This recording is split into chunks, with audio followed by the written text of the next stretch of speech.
Narito tayo ngayon upang matunghayan ang nakakakilig, napaka-sweet at talaga ng mga nagtitrending na istorya ni Kuya Arjon at ni Ate Angelica. Sa pagpapatuloy nga ng ating istorya ay Valentine's Day noon. Kaya naman naisipan ni Kuya Arjon na sorpresahin ang kanyang pinakamamahal na si Ate Angelica. Siya ay bumili ng isang malaking teddy bear at rose na nakabuke para kay Ate Angelica. Talagang gumastos siya ng malaki dito para i-surprise lamang ang dalaga dahil gustong-gusto niya na matuwa at kiligin si Ate Angelica sa kanya. At talagang hinintay din ni Kuya Arjon si Ate Angelica na dumating sa kanilang tagpuan hanggang sa nakita niya na ang dalaga at sobrang kinilig ito nung nakita niya si Ate Angelica sapagkat napakaganda niya sa red dress na suot niya. Habang palapit naman si Ate Angelica ay kinakantahan siya ni Kuya Arjon kaya napakaraming tao ang tumitingin sa kanila at talagang kinikilig sa dalawa. Hanggang sa inabot na ni Kuya Arjon ang binili niya at pinaghirapan yung flowers pati teddy bear para kay Ate Angelica. At umupo rin sila sa napakabulaklakin na upuan doon at may pinabasa nga si Kuya Arjon kay Ate Angelica. Nang nabasa naman ni Ate Angelica ang banat o quote ay talaga nagtatatalon sa saya si Kuya Arjon sapagkat parang may meaning yon na sinagot niya na si Kuya Arjon. Angelica, masahe mo ha? Nag-review ka na ba? Kasi mamaya, papasagutin na kita. Ay! Ay! Sasagutin mo na ako! Sasagutin mo na ako! Thank you, Panginoon! Maraming salamat, sinagot mo na ako! Mga kababayan! Sinagot na ako ng aking mahal! Masaway ka! Oh. Yay! Hindi pa kaya kasi pinabasok ko lang yung sa'yo eh. Puro ka na naman ano dyan. Kala ko! Basa ka na naman. Kala ko sasagutin mo na ako! Ay, ngik-ngik mo. Wala ka talaga sa mood. May marami ka pa kakainong bigas. Kala ko sasagutin mo na ako eh. Pinabasa mo lang sa akin. Kala ko kung ano yung pinabasa mo sa akin. Excited pa naman ako. Iniisahan mo ako ha. Papabasa tapos yung pala yung ano. Matagal naman na ako nakaisa. Nakaisa sa'yo. Ay! Oo, baga? Saway ka. Nakaisa. Dahil sa binigay ni Kuya Arjon kay Ate Angelica ay talagang sobrang kinilig nga si Ate Angelica at hindi na nga bumaba ang mga ngiti sa labi niya nun nung simula binigyan siya ni Kuya Arjon ng teddy bear at flower. Kwento pa ni Ate Angelica ay talagang first time niya daw na nakatanggap ng ganon kaya sobrang saya ng kanyang puso at sobrang kanyang pasasalamat para kay Kuya Arjon. Tuwang-tuwa nga ito na niyayakap niya ang teddy bear na binigay sa kanya ni Kuya Arjon. Napaka-cute nga ng dalawa dahil kitang-kita na masaya talaga sila kapag kasama nila ang isa't isa at mas lalo pa naging special sapagkat Valentine's Day nun.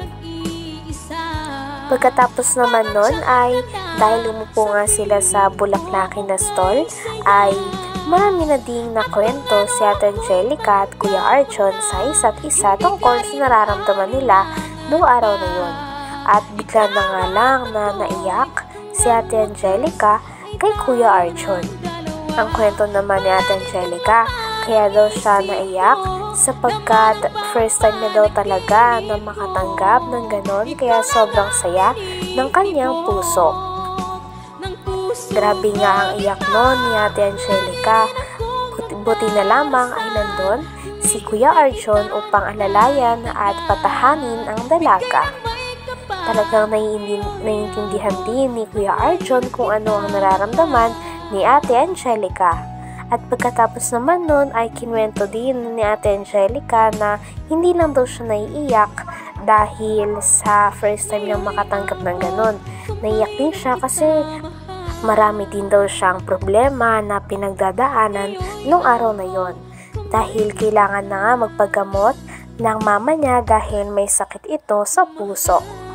Kaya handa naman din si Kuya Arjon na patahanin at damayan si Ate Angelica nung oras na Kasi yon. first time ko makatanggap ng ganito. So, sa buong buhay mo, hindi ka nakatanggap ng ganyan? Ay, ang malas ng mga lalaki yan. Uy, Ako lang walang swerte dito. iyak nga ako. Pero di nga, ha? Iyak ako. Naiyak ka? Sige na, ilawas mo lang yan. Ba't ka umiiyak? Ano lang, masaya lang. Masaya?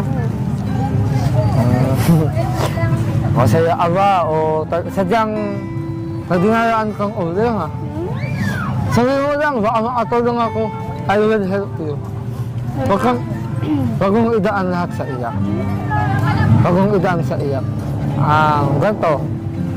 Kung may mga problema ka lang na ibabaon, na itatanong dyan sa puso mo, pwede mo yung gamitin sa alam mo, magluwang ka, kasama ako. Pero di nga seryoso. Why are you crying? Masaya lang nga ngayon. First time mo bang makatanggap ng flowers at tedawal kaya ka ba umiyak? Ba't ka ba umiyak? Sobrang na-appreciate ko lang to kasi first time ko makatanggap ng ganitong gift. Grabe at napakamaintindihin nga ni Kuya Arjon pagdating kay Ate Angelica.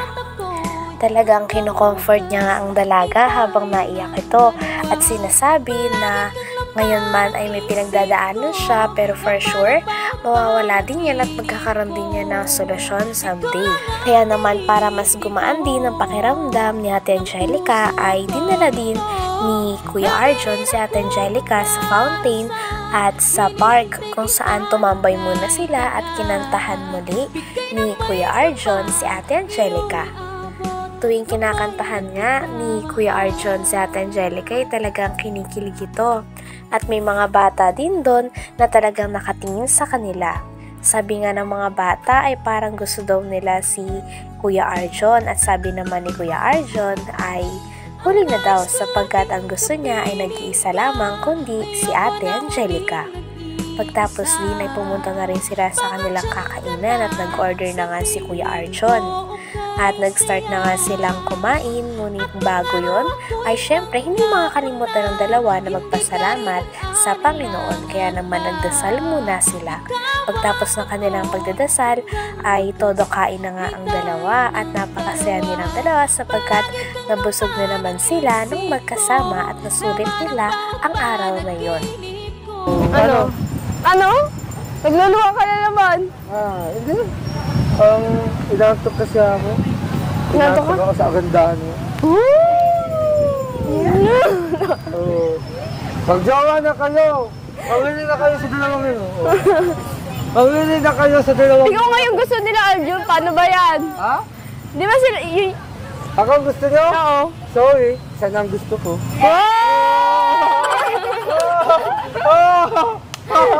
Ano ka talaga?